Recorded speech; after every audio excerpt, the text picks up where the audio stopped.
Now I want to know from you like, about that your PhD application part. Like how did you apply it and what is the funding part and how did you write SOP? Is there any particular exam or not? Give us an overall idea if someone want to go for PhD. Okay. So if okay, so there are PhDs in Europe, in America, and in different places. Okay, and everywhere in each and every institute, the process is different. Okay, so in general, what happens in US universities mainly, they have a common portal. Okay, you can apply directly there using all the materials what you have done till then. Like you have to provide CV, you have to provide a few scores like TOEFL and GRE. If GRE is not required as well, you are not required to provide it probably, because in our case GRE was waived for some institutes and I did not appear for GRE. So, but you can choose to appear for GRE. It might add some advantage to your profile. Okay, and with SOPs definitely, and recommendation letters from faculties or job wherever you did it or internships. Okay, so you can provide recommendations.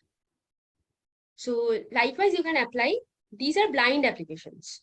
Okay, but in those applications, there is a column that with which faculty want to do a PhD.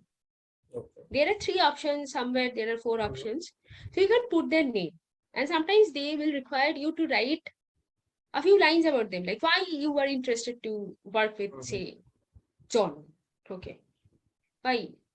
So you need to explain that reason, and also in your SOP you need to include those things.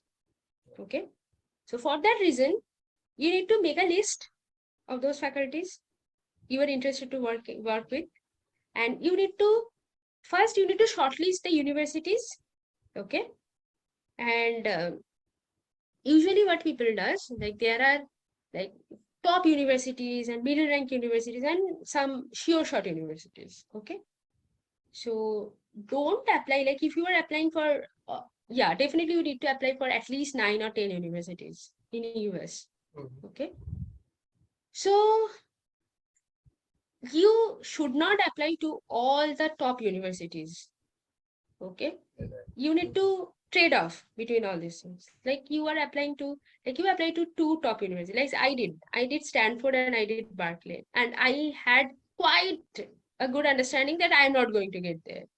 Okay, but anyways, I applied like for my mental peace. Okay, I have applied to Stanford. Fine, that's the thing. Okay, and for the middle tier universities as well, like you can apply those blind applications. Okay, I'm not talking about particular applications. But in the meantime, I would like to tell you that, okay, like PhD applications usually start from 15th of September or 15th of October. Okay, it opens, the portal opens in many of the universities. So you can do one thing, like you need to be proactive in that situation. Like you need to start checking all the faculty profiles beforehand, and you need to have a clear cut idea before, not say 15th of September is too early, but 15th of October or 15th of November is a decent deadline for you. Like before that, you need to get everything ready in your hand. Like you have written your SOPs for each and every universities. SOPs are not same for all the universities. No. You need to modify it according to the faculty profiles and the university. So you have ready SOPs for each and every universities, and also you have a quite good understanding that under which professor you want to apply for PhD. Okay, then you can do one thing, you can start emailing. Okay, but yeah, for blind application you can do that later, but initially I would like to suggest that you shortlist the universities first. Don't shortlist the universities first, try to search all universities which you want to apply. Okay, and sort the faculty profiles from the departments. Okay, and then email them about your interest and about their work. So some professor will reply you, and you can expect that you will get a reply say 10 to 20% of the time. Okay. Not more than that. Don't expect much. And this is a frustrating thing. You are emailing 100 profs, okay, like at least 10 profs a day. So which is not recommended, by the way. Like mail at least 2 profs a day and try to read their work first. Okay. What they're working, read a few papers, like not in a detailed manner, but at least try to Get a sense understand of that, yeah. Get an what idea they of are that. working. Yeah. So try to mail 2 professors in a day. So this is a very tedious work you need to carry on. And it is difficult if you're hunting job at the same time. Yeah. Okay. So in my case, what I did, I got a PPO, then I got like I was in peace. And then I started all these things. So I was little late. Okay. Um I got PPO, I guess, around October, first week of October. And I started I kept track, definitely. I was keeping track. Okay, fine, I'll do these things. But I started emailing profs around that time, October. Okay. So I was little late. So you just try to do it beforehand, like at least from August, you try to email professors. Okay. And you need to send reminder emails. Like, okay, you have sent an email Yeah. 1 month back. So if you can consider my request again, like you need to write it. So Okay. this is a gentle reminder. Okay. So you need to keep track, like maintain an Excel sheet. There you have to maintain like emailed, all these things, keeps track of status. Like this is a huge process. So fine, if you are getting some replies and they will definitely conduct some interviews or a preliminary talk with you. So appear for those things. Like I appeared for I guess 5 interviews from US and talk with them about your interest. Probably, hopefully, they will conduct 2 talks. Like initially, they want to know that in which topic you are interested in, what you have done, and they might ask you for a presentation. So get ready with your presentations first, like what you did, all the internships, like merge it up and make a presentation. Okay, these are some basic things so that you can like the interviews will be like I got a deadline of 3 hours. Like one professor emailed me at 12 a.m. that are you free at 5 p.m. today? Okay, not 12 p.m. So 5 p.m. today. So I told him, okay, yeah, I can do that because I had that presentation ready. Okay. Yes, I made a few changes, small changes. So these things you need to keep in mind. And when you appear for interview, you'll be pretty much sure that okay, you want to work with that professor and the professor wants to take you or not.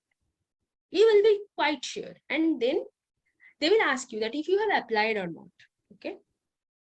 So by that time, if you get an interview, by wait for some days. I won't recommend you to apply straight away. Okay. Don't do that. At least apply after 15th of November. If you like, if you have talked to some professor a long back and he is quite determined that he will take you, then apply within 15th of September. Otherwise, you don't need to do that. Keep your time, take your time till 15th of November. And in the meantime, I hope you will get majority of the interviews. Okay. But I also had interviews in December as well. Okay. And those deadlines were in January. So there are deadlines as well. So you have to align your applications accordingly. Like say Berkeley and Stanford has deadline around 1st of December. Okay. Some other university, Michigan, UIUC has a deadline for 15th of December. So first, what you will do? Like you will do those transfers, and probably you won't get a reply back from any Stanford professor. Okay, at worst case, but you are interested to apply. So do your blind application there on the very first go, like apply. Okay, and then you move to the next thing, and you keep some deterministic choices. Like I had 2 choices, deterministic choices, that Arizona State University and Rensselaer Polytechnic Institute. Both of those professors were very good, and I had a vibe that okay, I can work with them, and it really matched. Okay, and then they asked me that if you have applied or not. So I told them, okay, yeah, definitely I'll apply. So then I applied to those universities. Okay, and those professors were quite helpful. So they processed my applications really fast, and they like gave me my offer letters as soon as possible. Okay, so you can expect So this is the entire process. Like it is a huge process. Like you need to be prepared. Like I did it when I was about to join PhD in 2020. Okay. So I had a list back then. And again, I had to reiterate that list in MSc, where I was going to do like real PhD applications this time. Okay. So you need to keep updating that list. Like I have, like in my list, there are, I guess, almost 300 professors. Of course, I did not email 300 professors. Of course. Okay. I had to choose out of them. Otherwise, I would have gone banned by the time. So, and this is for US. But in case of Europe, there are two ways. Like in Europe, you can apply directly to professors, and also you can apply through portal. Now, what is portal? Like in US, you have to apply to an university, and professor will take you, and or say you will be appointed as an TA, and then you can find your own advisor there. So the process is a little bit different. That is an academic PhD, but in Europe, it is project-based PhD. So the project is already assigned. The advisors are mentioned. So you need to apply to that project. It is a tricky job. Like in a project, there is a very specific skill sets. Okay. You need to match them. Like which was problematic in my case. Like I had no specialization specifically.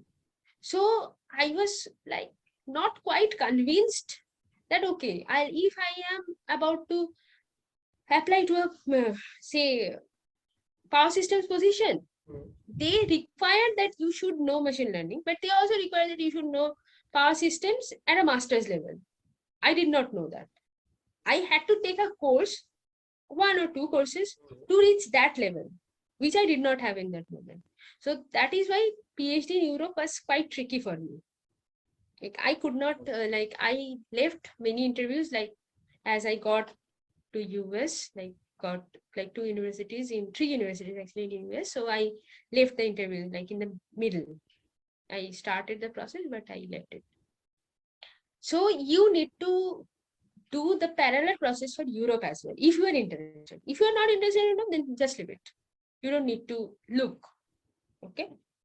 And first, try to be very clear about what you want. Very clear. Okay. Sometimes PhD salaries are not that much. Okay.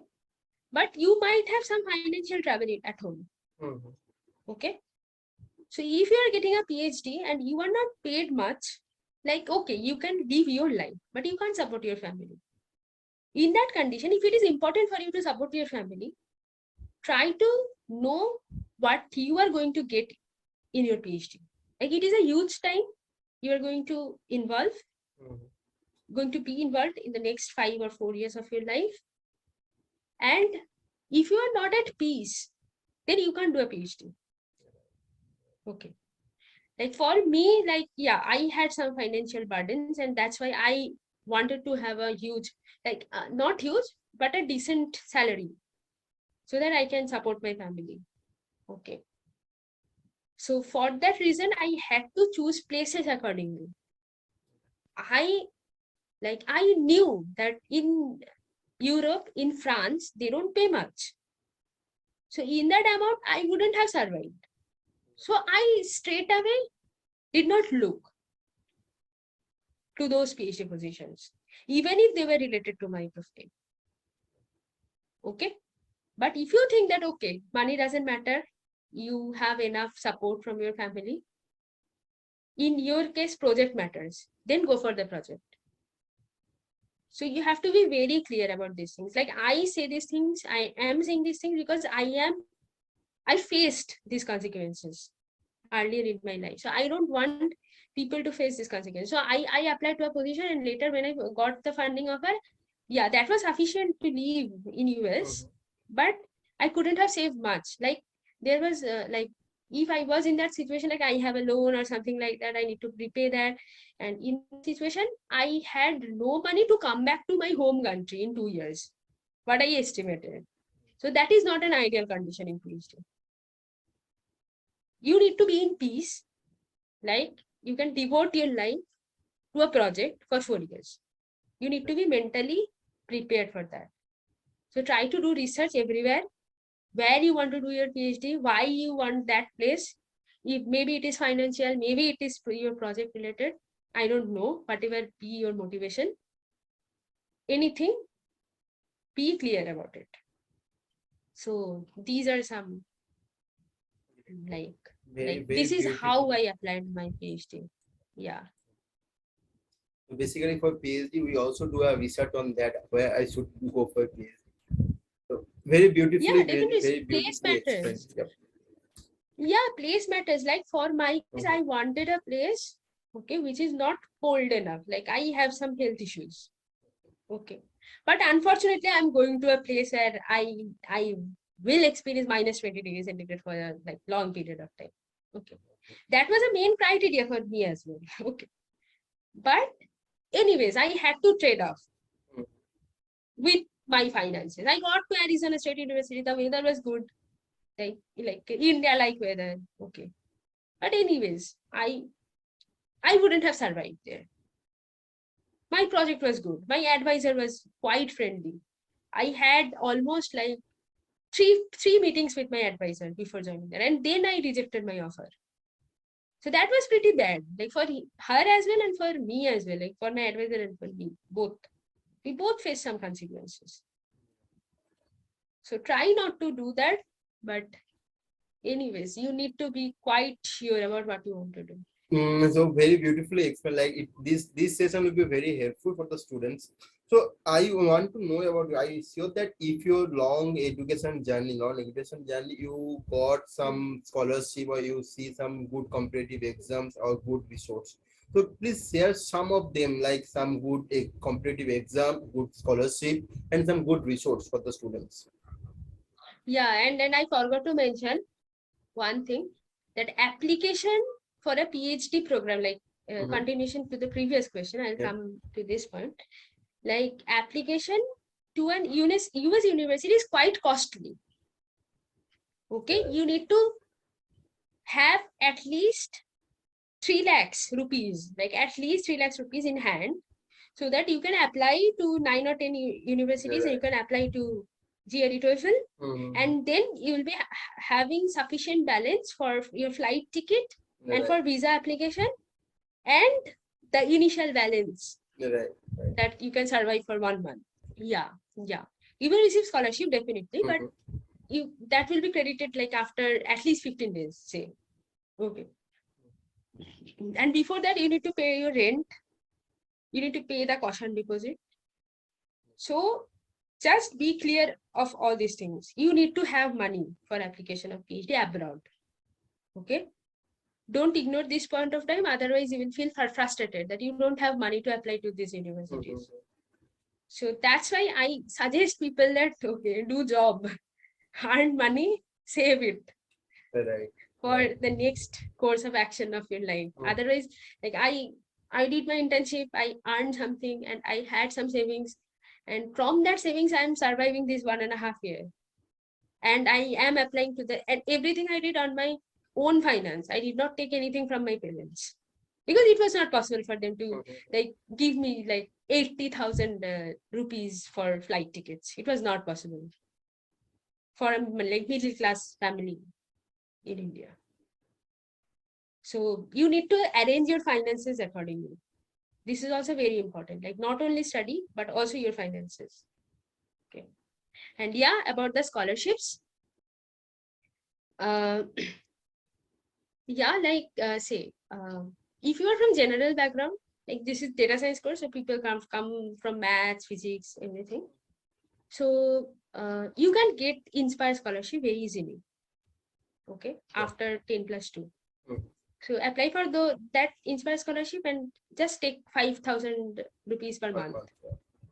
Yeah, that is quite useful. I also got it, but as I opted for engineering, I could not receive that thing. That's okay. And in also engineering, studying engineering is also a costly affair nowadays. If you're in IITs, you need to pay at least 12 lakhs. If you're in NITs, you need to pay at least 8 lakhs. So education is not free in India, by the way. So in that situation, you need to take loan, or like if your parents can support, then definitely it's okay. So there you can get scholarship, but that won't cover your tuition fees. Okay. Like, yeah, like I got Schneider Electric College scholarship for 3 years, and my scholarship amount was 30,000, and my tuition fees was 70,000 per year. Okay. Okay, so that 40,000 was like I had to pay through loan or something. Okay. So you can get tuition fee waiver, but in institutes, there are some options for economically backward candidates, but for that reason, I guess parents' income should be less than 1 lakh per annum, and which is very difficult. Yeah. Okay, but people do unfair things, so you try not to do that. I am totally against all these things. So, and for that reason, like who are really needy people, they can't avail these things. Right. Okay, so this is not to be done, by the way. So you can apply for many scholarships, and also there is a portal again. It comes with that Vidya Lakshmi portal. Okay. Vidya Lakshmi is the common portal for educational loans throughout India. Okay. And with Vidya Lakshmi portal, there is one scholarship portal attached. Just go to Vidya Lakshmi portal, you can check it from there. So there, many companies provide scholarships. Like I got Schneider Electric. You can get something from Reliance or something from Tata. Okay. There are some informations about it. So you keep checking all these things, and there are some deadlines or something. So you can apply to those scholarships if you want to get it. For CMI data science, we did not have any tuitions because that was related to a new course, and no coaching institute was providing any tuition. But now I am also associated with one institute, Chinta. So there we are teaching our course for CMI data science, because we found that in our data science exam, the syllabus is huge. Okay, you need to know a little bit coding, you need to know mathematics, you need to know logic, you need to know data interpretation as well, and statistics as well. So it is not possible for an engineer specifically to learn all these things. Okay, because we don't have any course in probability statistics, we don't have any course in logic. So for those students, or say for mathematics grad, they don't have any course in programming. How they will know that how to read a code? Okay, so to help those students, we started this course, and it was a 3 months course. Like we are doing this for 2 years, I guess. Like initially we did it on our own.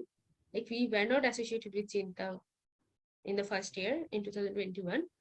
So we did it on our own for only 2 weeks, and then we started this course with Chinta for 3 months, and 3 to 4 months, I guess.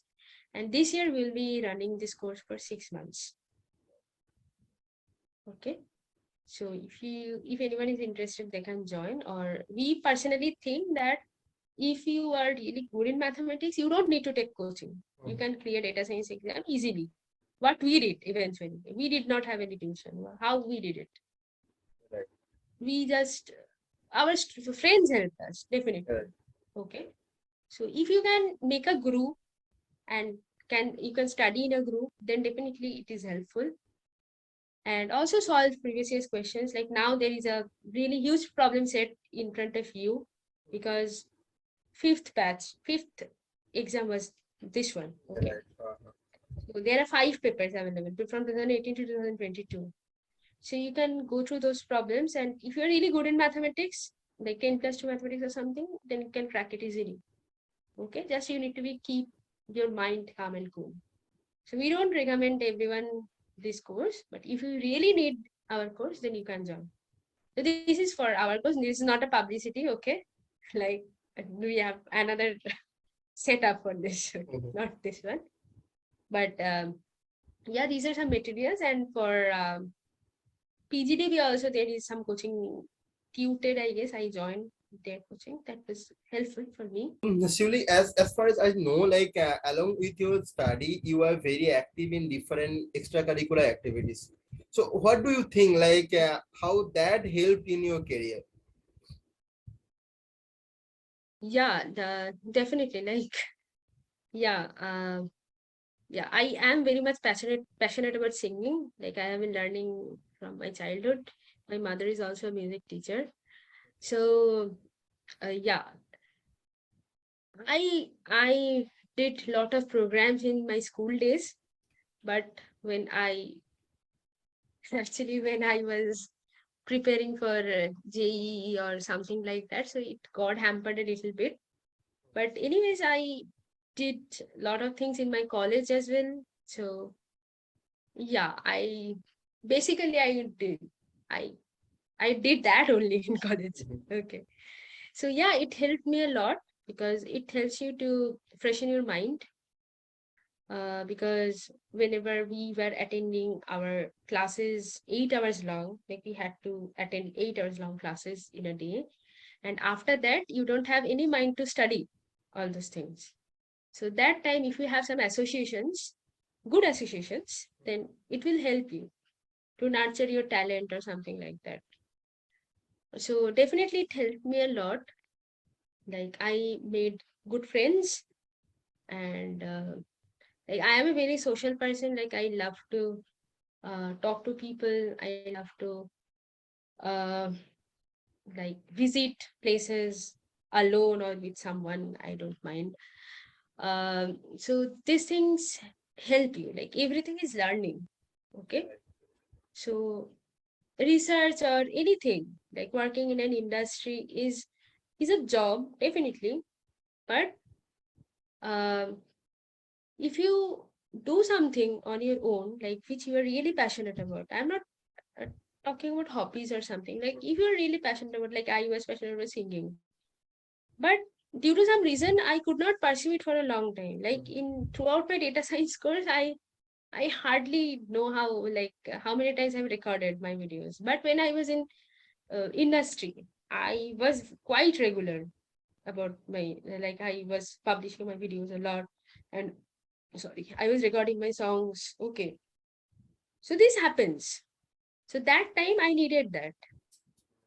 During lockdown, I was doing that thing. I was just singing alone in a room, and I was working online. So that was quite a boring time.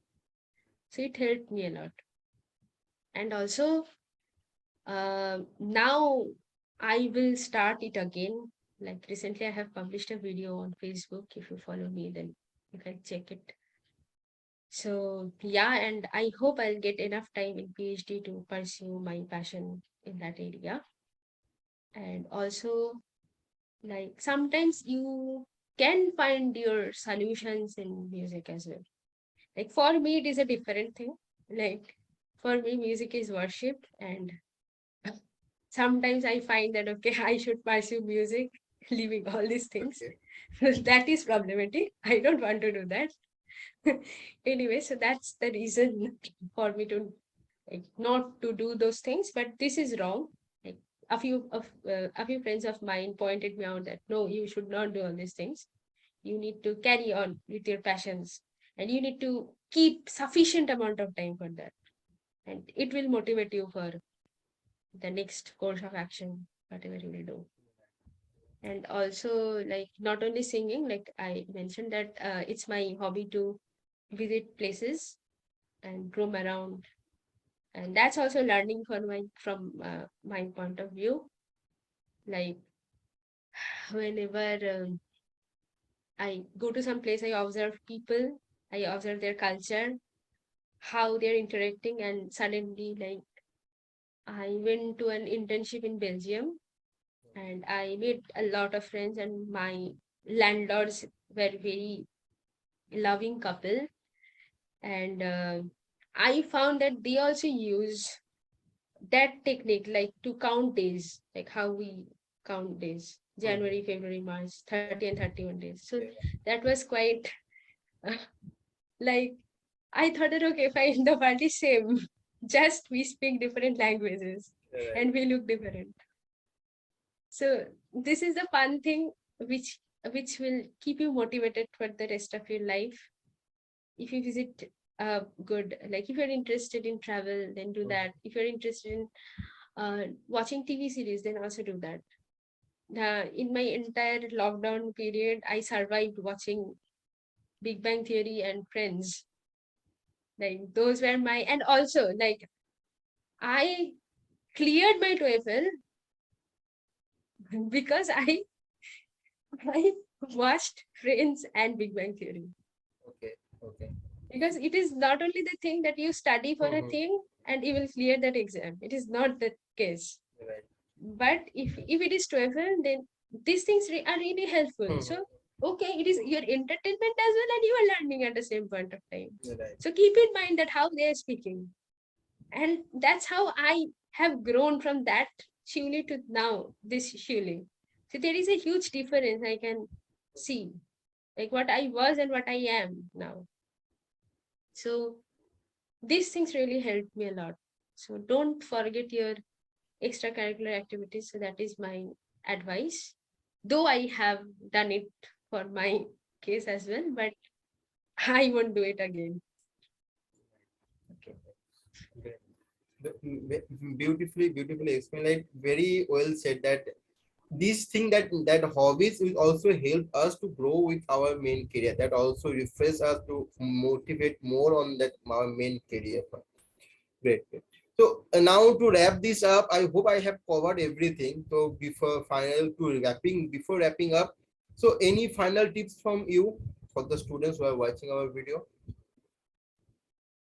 Yeah, sure.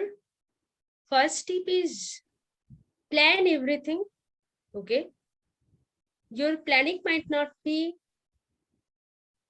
planning should be good. Okay. But it might not take place at each and every point of time what you are planning. Okay. So don't get demotivated. Okay. And whatever you have planned, make a complementary plan, like plan B. There should be always a plan B. Okay. Not only plan A, like, okay, I have only one thing to do. No, you should have another plan B. Like if you are sick for some reason, you could not appear for an exam. So does it mean that your entire year is lost? No, you should have a plan B. And you need, and that plan B, you should be passionate about. Not like the plan A, but you can survive with your plan B. Make sure of it. Okay.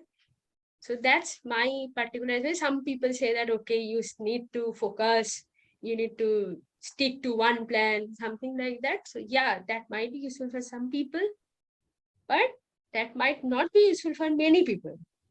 I have seen those are example of a very small set, like who really succeeded by taking only plan A. But there are majority of people who are facing lot of issues in life. So they should be having plan. Like I am a person of plan B, not plan A. Like my plan A was getting cracking eyesight, but I did my plan B with CMA data science, and I did what I wanted to do. Okay, so that's another advice. And the next thing is that, so don't get demotivated, stay motivated. And sometimes you might feel that the things which was motivating you at some point of time, like earlier, you are not finding your motivation with those things now. So you need to find a different set of motivations. So try to do that. Try to arrange your motivations accordingly. Don't feel sad that, okay, I had those motivations a long back. Those are not motivating me, so that I am sad. No, don't try to do that. Find another motivations in your life. That will keep you moving forward. Okay.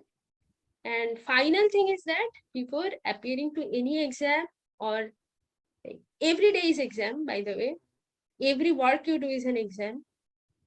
So like if you're booking a flight ticket, that is also an exam, like if you can book it in proper price or not.